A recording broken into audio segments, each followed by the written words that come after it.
Hello అండి అందరికీ. Wife of సూర్య కథకు స్వాగతం. ఈ కథకు సంబంధించిన మిగిలిన అన్ని పార్ట్స్ కూడా మన ఛానల్లో ప్లేలిస్ట్లో సేవ్ చేయబడి ఉన్నాయండి. ఒకవేళ మీకు ఇంట్రెస్ట్ అయితే కనుక వెళ్ళి చెక్ చేయొచ్చు. మరిక ఆలస్యం చేయకుండా కథలోకి వెళ్దాం.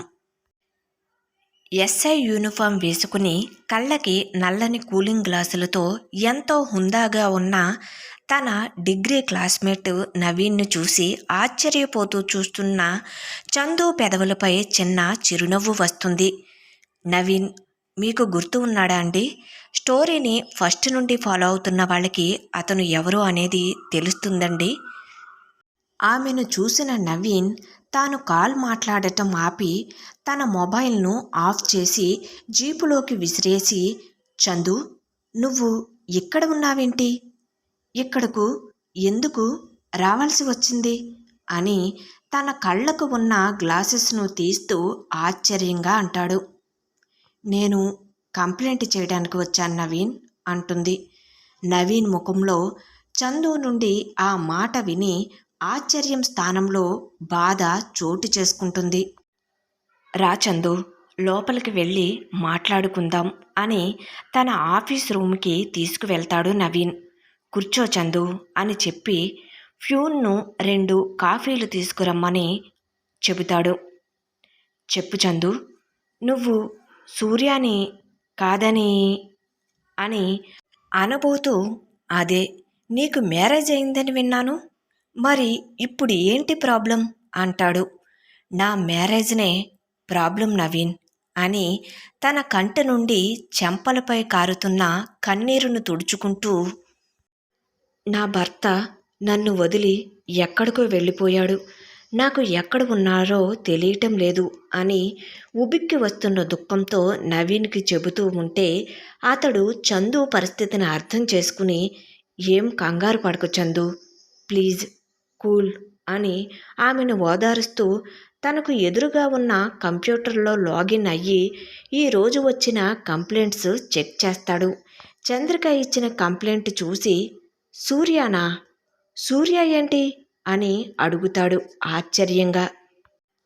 నా భర్త పేరు సూర్య అంటుంది. ఓ అవునా? నీ జీవితం మొత్తం సూర్య అనే పేరుతోనే ముడిపడి ఉన్నట్లు ఉంది చందు అని మనసులో అనుకుంటాడు నవీన్. అలా అనుకుంటూనే మొత్తం కంప్లైంటునంతా వివరంగా చదివి, చందు, నీకు ఎలా జరిగిందా? నాకు చాలా బాధగా ఉంది అంటాడు. అవును నవీన్ అని చెప్పి చందు తన భర్త పెళ్ళి అయినప్పటి నుండి జరిగిన విషయాలను అన్నిటినీ చెబుతుంది. అత్తగారి ప్రవర్తన, తను ఎదుర్కొన్న కష్టాల గురించి నవీన్కు వివరిస్తుంది. నవీన్ చందు చెప్పేవి అన్నీ శ్రద్ధగా వింటాడు. చందు, నువ్వు ధైర్యం కోల్పోవద్దు, నేను నీకు సహాయం చేస్తాను, నీ భర్త ఎక్కడున్నా సరే కనిపెడతాను, నీకు న్యాయం జరిగేలా చూస్తాను అంటాడు. నవీన్, నువ్వు నాకు దేవుడిలా వచ్చావు, నీ సహాయం ఎప్పటికీ మర్చిపోలేను అని కృతజ్ఞతగా అంటుంది.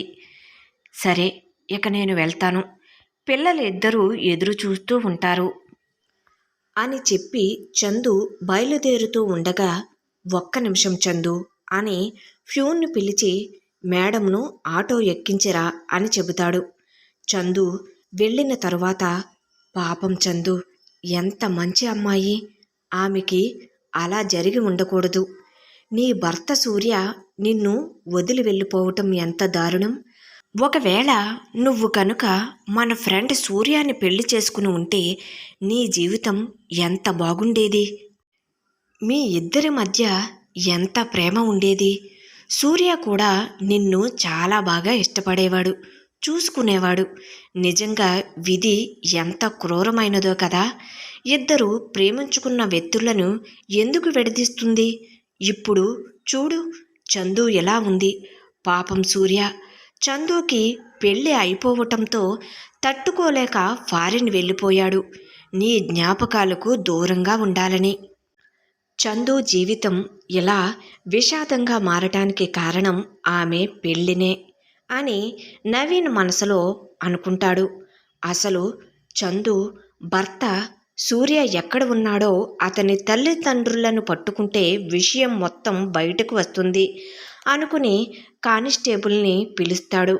ఒక లేడీ కానిస్టేబుల్ మరియు ఒక జెంట్ కానిస్టేబుల్ను ఇద్దరిని చందు అత్తామామలను స్టేషన్కు తీసుకుని రావాల్సిందిగా చందు అత్తవారింటికి పంపుతాడు.